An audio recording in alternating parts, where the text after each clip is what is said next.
What if I told you that you can have an AI assistant that doesn't just chat about code, but actually writes it, tests it, and even connects to your databases all from your terminal? Well, today I'm going to show you Claude Code with MCP servers, and this may just change how you develop software. We'll be covering 4 different things today, starting with the first step, and that's installing Claude Code. And the real reason I'm talking about this is because they just added a remote MCP support in Claude Code. Now, I'll have a link for this that you can read this, but they're basically just showing you how you can use Claude Code as your primary development interface.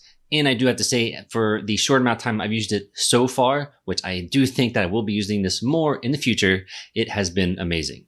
For instance, you can integrate Claude Code with the Linear MCP server to work the context of your active project.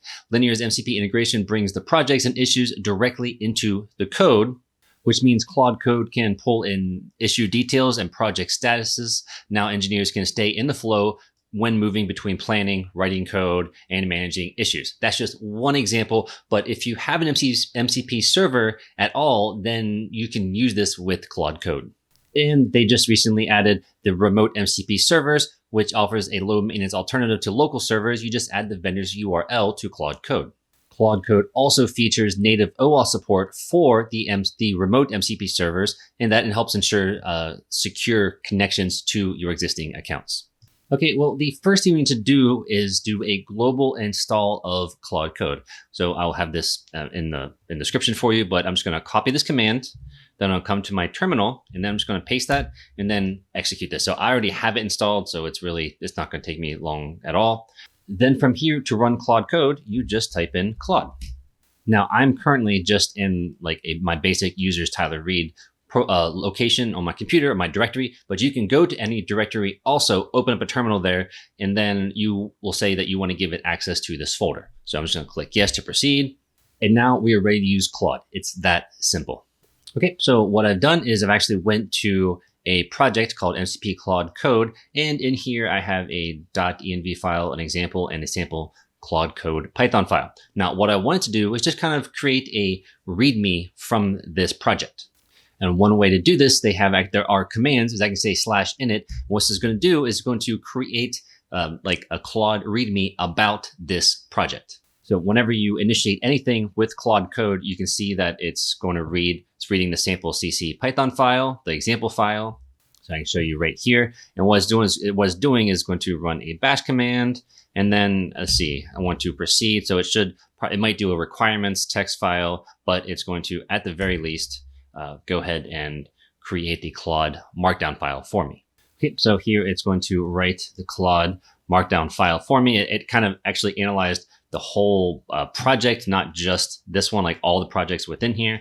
So if I open this, here it has the repository overview, the running code. So here's the 2 Python files, within them, what are the configuration. And then it kind of tells you this is part of a broader range of things that are within projects that I have. Okay, well, that's great. But now let's go ahead and set up the MCP servers for this.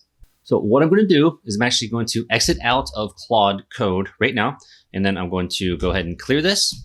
And there are a couple commands that you should know. So in order to list any MCP servers that you have already attached to Claude Code, we can just say Claude MCP list. And this should give you a list. So right now I have Brave-search. So I want to do some web search, but I also want to see this into a database. So now I want to add a local Postgres database using Docker.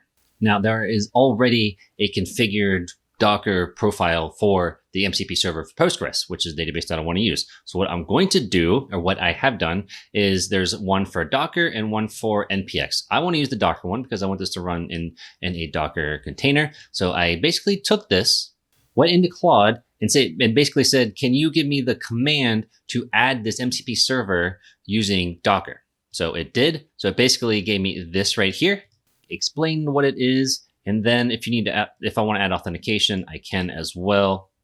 But the first thing you need to do is actually run this locally on my Docker. So you need to download Docker Desktop, and then it gave me the commands to do that. I just asked it, well, what if I don't have the connection yet to this database? What do I do? Well, it gave it to me right here, and I just asked Claude this basic information. So I'm going to copy this, open up my terminal. I'm going to go ahead and run that.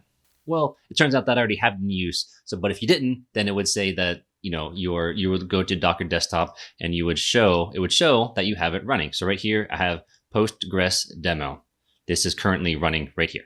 Okay, next thing I want to do is the next thing I want to do is add that as an MCP server to Claude Code. So I'm going to copy the next part. I'm going to paste that in here, and it should say that it added the standard input output MCP server Postgres with that command. So now if I type Claude MCP list, I do. And now I have 2 MCP servers attached to Claude Code. So now I can just simply start up Claude Code again by just typing in Claude. And now I'm ready with 2 MCP servers and with Claude Code to do whatever I want. And now for the third step, what I want to do is web search and then save that information to a Postgres database. So I want to search online for information about MCP, then create a database table for it, and then save the information to that database table that I just created. Now, what this does is it works off of like a task management system.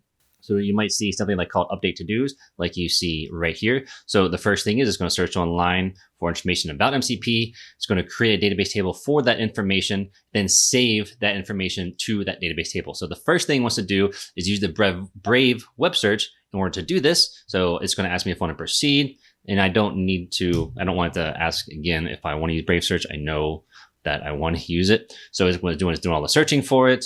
I want it to fetch all the content. Again, I don't want it to ask me about at least going to each website. It's good that it asks you to verify that you're okay going to this website, but I basically want to have to go all these websites, retrieve information, and then I want to create the database table based off that information so that next time I run this, it will go ahead and retrieve it and then save it to the database. Okay, so finally we are done. It searched online. It created a database table for MCP information and then saved that as well. So here it kind of gave me an overview. Well, now what I want to do is let's go and create a newsletter from the information that I just saved to the database.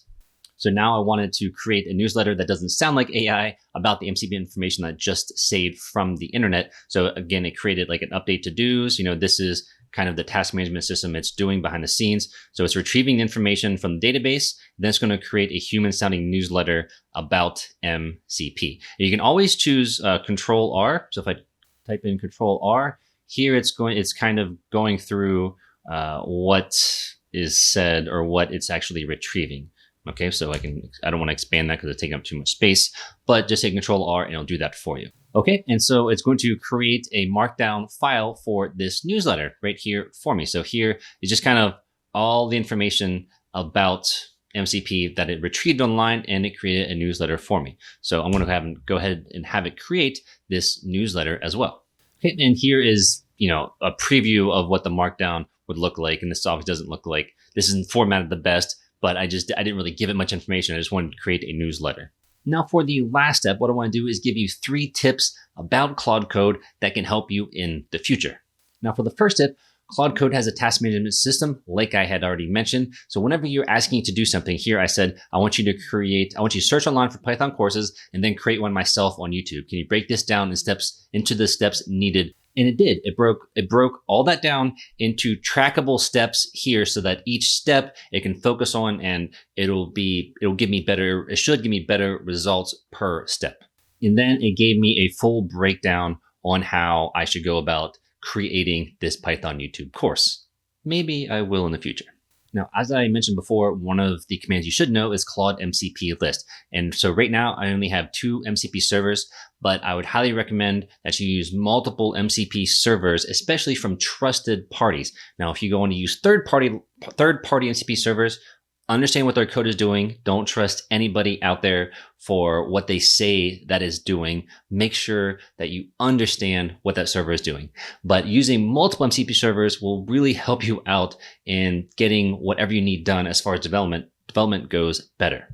And on this GitHub for MCP/servers, which I have a link for, they have archive servers. I just showed you a couple of those, but they also have third-party integrations. So for instance, let's scroll down through here for some things that we might all know. Alpaca, I think, is something to do with like market data and analysis.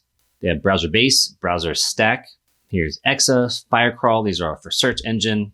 Here's a LinkedIn MCP runner. Perplexity, Pinecone. They have so many, but you can look through here and use these and add these to help in your development. And for my third tip, this will help you really understand what Claude Code is doing. If you type in Claude --verbose. This is going to give you more information for exactly what's happening whenever it's taking the task management, what's executing, etc. It's really going to show you. So let me just show you a quick example. So here I just want to have it create a utility logging Python file. So it's going to, so here the crafting is, it's just kind of saying that it's understanding what it's going to do. So here, because I have it set to verbose, it's going to create this file. This is the actual file that's going to create. So here's the setup. So here's a setup logger to kind of handle the logging for us. You can get a specific logger, and then I can say, yes, I want to create that. And you wouldn't have just normally seen this, but by default, it's going to show you exactly what it's creating and what it's like kind of doing to create or to analyze or do whatever it is that you're asking. And then here I just hit enter and it created the logger for me. Now it's only been recently that I've really kind of gotten to Claude Code. I don't pay for Anthropic, so whenever you do this, you will either have to have Claude Pro or Claude Max. I don't have either. I just pay for the API. So far, this is what I paid, $2.83. And as you can see, that's basically from this account all from today that I've been kind of fooling around with this and really trying to figure it out. And something else that I have created or I've started is actually that Python beginner course. It's creating all the code, all the readmes, all the information per course. This is just really amazing. And Claude Code, for development purposes, you can also use this with Cursor and other IDEs. I've even used it with Claude Desktop. It says here, and I think this can really help you with your development if you have the right MCP servers with you as well. There are just so many advancements. There are just so many AI advancements happening that can help you develop and create these AI agents. It's really amazing. And we really need to capitalize on this. Now, again, that doesn't mean all of them are free because they're not, but they can really help you out. Thank you for watching. If you are interested in seeing a full MCP server course, please comment down below. I can show you how to do everything that you need as far as MCP related. I actually just recently created MCP Instagram server, and that will be coming very soon. But let me know what you created or what you're interested in seeing. Let me know in the comments down below. Thank you for watching. I'll see you next video.